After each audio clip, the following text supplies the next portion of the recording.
This year marks the 75th anniversary of the Royal Air Force Regiment, a corps in our own right but styled as a regiment and an integral part of the Royal Air Force.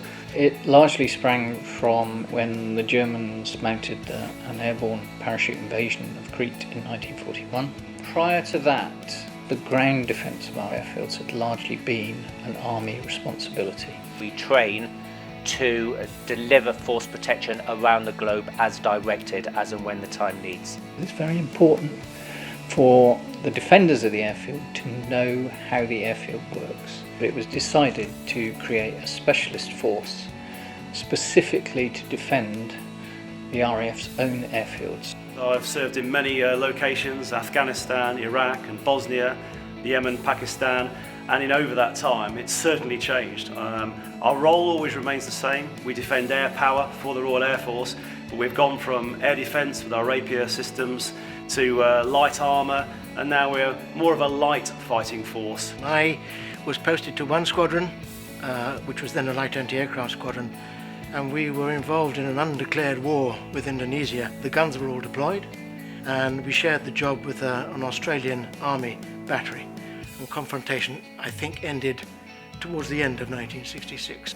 Within 6 weeks of finishing basic training, I was in Dhofar at RAF Salalah in the Oman, taking part in Operation Storm, which was the defence of the airfield, which was the only firm base at that time for the Sultan's forces and for British interests in the area.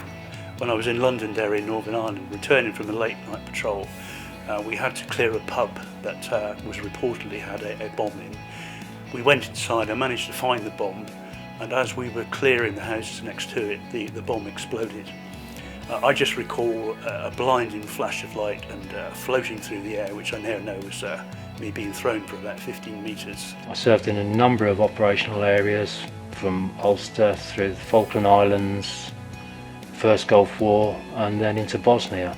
The regiment gets all over the world and it's very, very rarely published.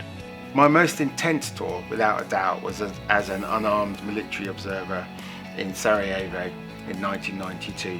The Serbs opened up with all of their guns onto Sarajevo. A round went off just outside where we were. It was presented with about 10 casualties, all with shrapnel wounds. It's only afterwards that it really hits you that you nearly got killed there. And then later on, as a prosecution witness in the war crimes trials in The Hague. I served for 7 years, from 2006 to 2013. I did 2 operational tours of Afghanistan and 1 of Iraq.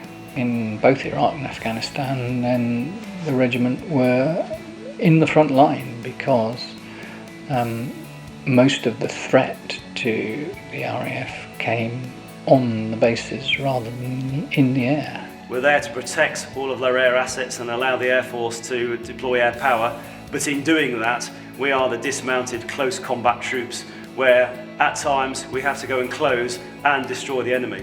All of our gunners and all of our officers, we all know that the Royal Air Force Benevolent Fund will be there for us into the future as well. We've had obviously casualties and deaths in the Royal Air Force Regiment, but the one thing we always know is that when we come home, we've got the Royal Air Force Benevolent Fund there to support us, and in fact they support us when we're deployed as well. You never think you're going to need it until you do, and then when you do, you need it in spades.